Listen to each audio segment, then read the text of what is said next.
নমস্কার বন্ধুরা, বাঙালি রান্নাঘরে আবারও আপনাদেরকে স্বাগত জানাই। আজ আমি করে দেখাবো ছোলার ডালের পরোটা রেসিপি। এই ছোলার ডালের পরোটা গরম গরম আলুর দম আর আচারের সঙ্গে খেতে খুবই ভালো লাগে। ছোলার ডালের পরোটা বানানোর জন্য এখানে আমি নিয়ে নিয়েছি 300 গ্রাম ময়দা, আন্দাজ মতো নুন, আন্দাজ মতো চিনি আর পরিমাণ মতো সাদা তেল। এখানে 2 চামচ সাদা তেল,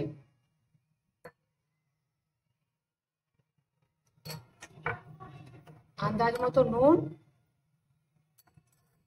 আর সামান্য একটু চিনি দিয়ে আমি ভালোভাবে ময়ানটা দিয়ে নেব। এবারে একটু করে জল দিয়ে বেশ ভালোভাবে ময়দাটা আমি মেখে নেব। ময়দাটা আমি বেশ ভালোভাবে মেখে নিয়েছি। এবার রেস্টে রেখে দেবো 10 মিনিট। ছোলার ডালের পুরের জন্য আমি এখানে নিয়ে নিচ্ছি 100 গ্রাম ছোলা। 2 ঘন্টা আগে ভিজিয়ে রেখেছিলাম। এখানে নিয়ে নিয়েছি 4টে শুকনো লঙ্কা, কিছুটা গোটা জিরা, হলুদ গুঁড়ো, একটু আদা বাটা, নিয়েছি পরিমাণ মতো নুন আর সাদা তেল। এখানে একটা মিক্সচারের বাটি নিয়েছি। এবার ছোলার ডালগুলো আমি বেশ ভালোভাবে পিষে নেব।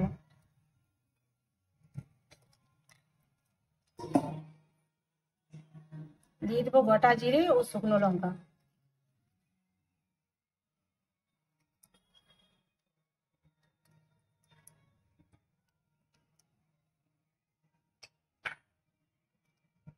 ডালটা আমি বেশ শুকনো শুকনো করে পিষে নেব।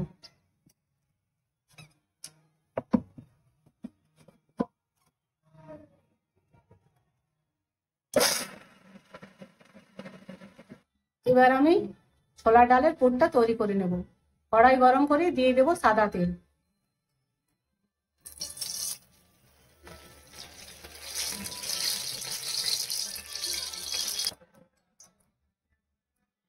দিয়ে দেবো আদা বাটা।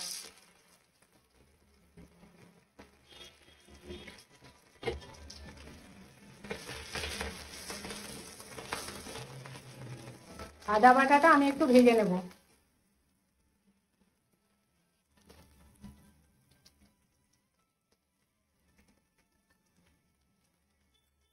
দিয়ে দেবো 1/2 চামচ হলুদের গুঁড়ো।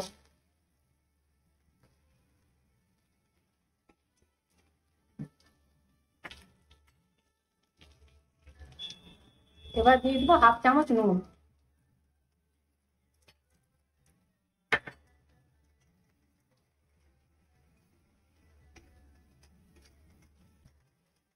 সবকিছু একসঙ্গে ভালোভাবে মিশিয়ে নেব।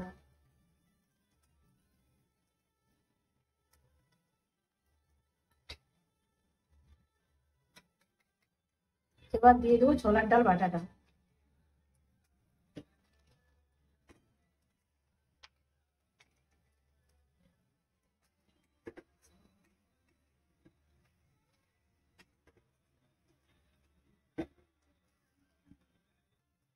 ডালটা আমি বেশ শুকনো শুকনো করে পুর তৈরি করে নেব।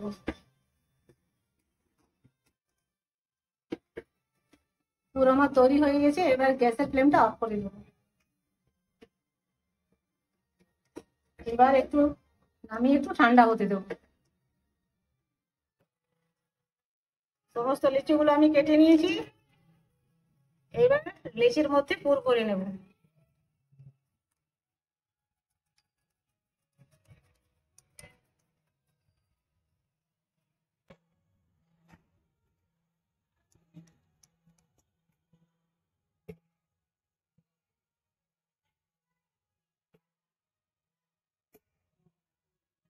এইভাবে সমস্ত লিচিগুলো আমি পুর ভরে নেব।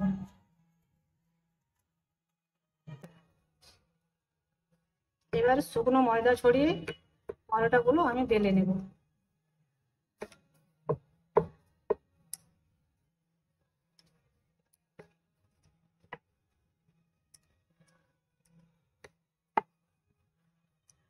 এইভাবে সমস্ত পরোটাগুলো আমি বেলে নেব। তারপর সমস্ত পরোটাগুলো আমি এইভাবে বেলে নিয়েছি, আর এদিকে তাওয়াও গরম করে নিয়েছি। এবার পরোটাগুলো আমি ভেজে নেব।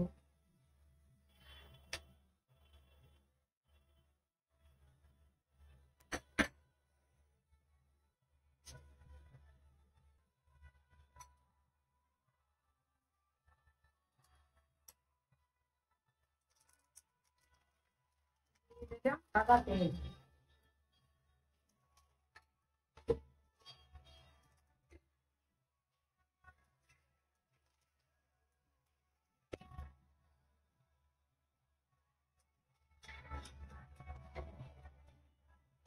পরোটা ভাজা হয়ে গেছে। এবার পরোটাটা আমি তুলে নেব।